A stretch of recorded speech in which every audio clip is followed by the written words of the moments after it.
이제 스타일 만드는 방법, 사용하는 방법을 설명드릴게요. 스타일의 종류는 UI 키트 만든 회사마다 조금씩 다르게 정의하던데, 그래도 대략적으로 정의하자면 이런 종류들이 있어요. 폼, 컬러, 엘리베이션, 레이아웃. 폰트, 컬러, 레이아웃은 이미 알고 계실 것 같아서 엘리베이션에 대해서만 설명드릴게요.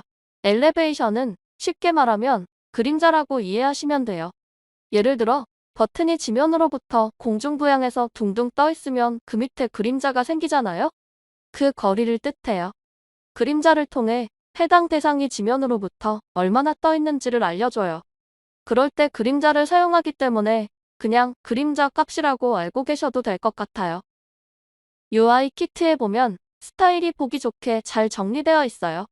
그런데 스타일 내용들은 피그마의 오른쪽에 있는 패널에서도 확인할 수 있는 내용들이에요. 그런데 디자이너의 시간을 투입해서 굳이 이렇게까지 정리해 놓은 이유가 있어요. 디자인 시스템은 어느 디자이너 한 명만 쓰는 것이 아니라 다른 팀원들도 같이 쓰는 것이기 때문이에요.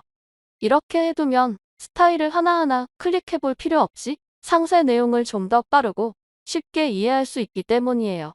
이렇게 다 같이 쓰는 디자인 시스템을 만들 때는 모두를 배려해서 만들어야 돼요. 스타일 만들기. 이제 스타일 중 하나를 직접 만들어 볼게요. 김종경님은 지금 UI 키트 파일에서 레이아웃 부분을 살펴보는 중이에요. 주요 레이아웃들을 가시적으로 만들어 놓기는 했는데 그걸 스타일로 저장할 생각은 하지 못했어요. 그래서 그냥 이렇게 도형으로만 만들어 놨어요. 그런데 UI 키트 파일에서 레이아웃을 정리해 놓은 것들을 보니까 이 방법도 꽤 괜찮아 보여요. 그래서 김종경님도 이제 화면 레이아웃을 스타일로 저장하려고 해요. 김종경님은 예전에 도형으로만 만들어뒀던 레이아웃 프레임을 UI 키트 파일에 복사 붙여넣기 해서 가지고 왔어요.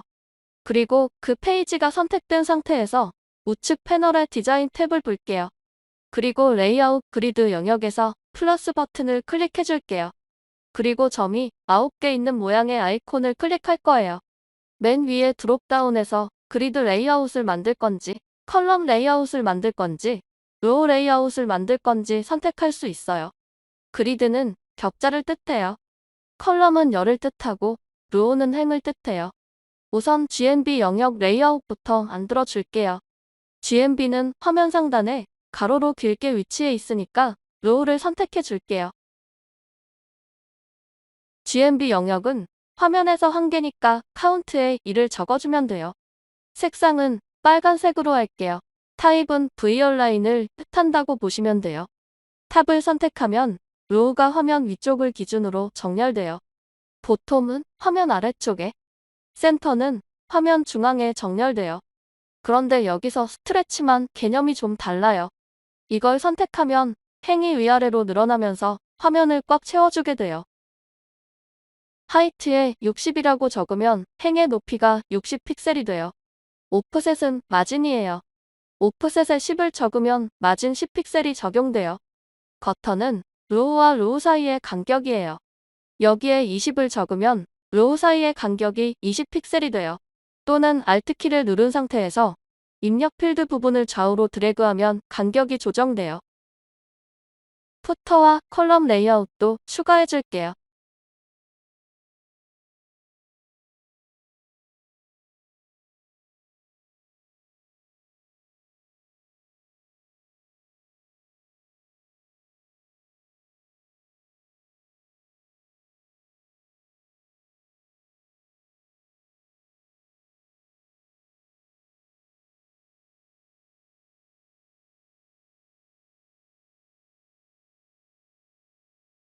마지막으로 라이브러리에 올리기만 하면 돼요. 라이브러리에 올리려면 스타일에 이름을 붙여줘야 돼요. 우측에서 점이 4개 있는 모양의 버튼을 클릭할게요. 여기서 우측 상단에 있는 플러스 버튼을 클릭해주면 이름을 적어줄 수 있어요.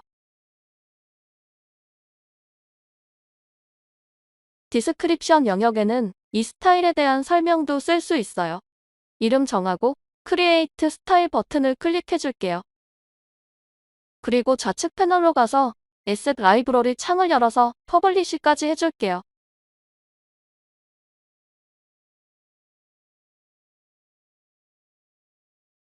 폰트랑 색상들도 이 과정이 동일해요. 어떤 폰트를 스타일로 저장하고 싶으면 해당 폰트를 클릭하고 우측 패널 텍스트에서 더보기 버튼 클릭, 플러스 버튼 클릭, 그리고 이름 적어주고 크리에이트 스타일 버튼을 클릭해주시면 돼요. 색상은 필 영역에서 설정해주시면 돼요.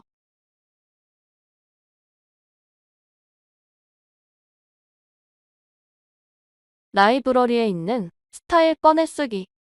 이번에는 송지호님이 라이브러리에 있는 스타일을 꺼내 쓰는 상황을 살펴볼게요.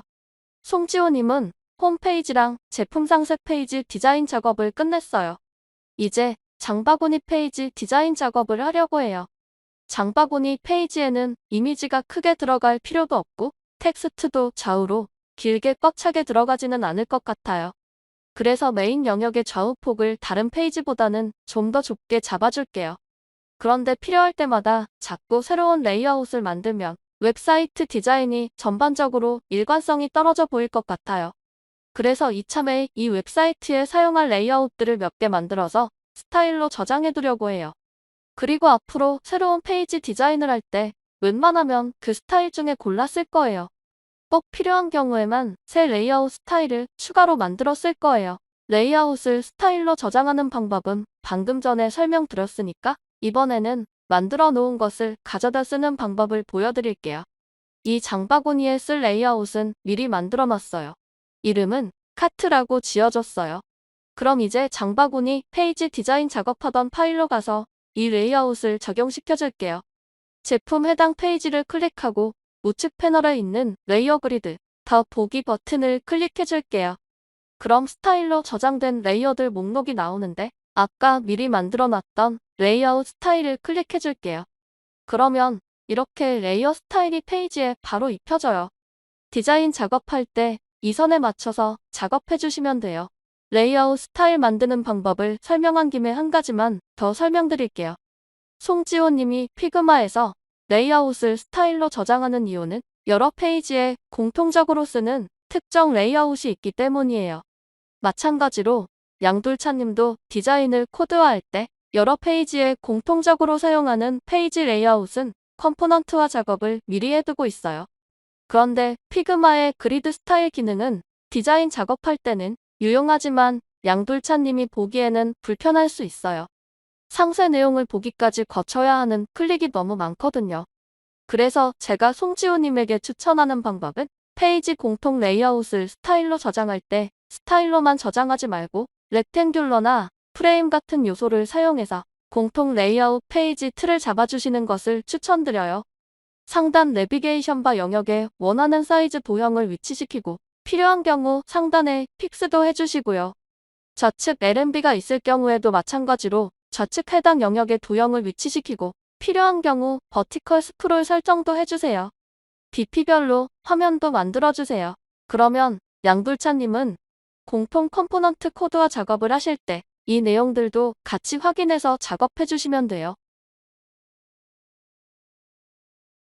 그리드를 스타일로 저장하는 방법을 알려드리는 김에 공통 화면 레이아웃 내용을 전달하는 방법까지 설명드렸어요.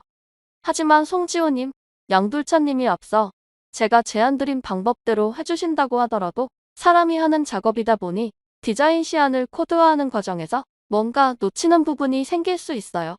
예를 들어 송지호님은 사용자가 LNB 영역 내에서 스크롤하면 해당 영역만 스크롤되는 것으로 디자인을 잡았어요.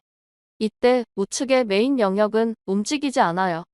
하지만 송지호님이 실수로 이 내용을 디스크립션 영역에 적는 것을 깜빡할 수도 있어요. 아니면 송지호님이 어딘가에 적어두었다고 하더라도 이번에는 반대로 양돌차님이 미처 해당 내용을 확인하지 못하는 경우가 생길 수도 있어요. 그래서 가장 좋은 방법은 송지호님이 어떤 의도를 가지고 화면 디자인을 하면 그 내용이 어느 정도는 코드화까지 자동으로 되는 것이 가장 좋은 방법이에요. 프레이머나 로코파이 플러그인처럼요. 하지만 이 툴들은 송지호님에게 학습 장벽이 좀 높게 느껴질 수 있어요. 토큰에 대해 학습하는 것보다 더 크게요. 그리고 학습 난이도와는 무관하게 어찌됐건 간에 툴을 하나 더 쓴다는 것은 신경 쓰고 관리해야 할 일이 하나 더 늘어나는 것을 의미하기 때문에 거부감부터 들기는 해요. 이러한 심리적 장벽과 실질적 불편함을 감수하고서라도 프레이머 또는 노코파이 같은 툴들이 사용할 가치가 충분한지는 조금 더 살펴볼 필요가 있어서 저 역시 장단점을 따져보는 중이에요. 득이 더 많은 것으로 확신이 들게 되면 해당 툴들에 대한 사용 방법도 강의 내용에 업데이트할게요.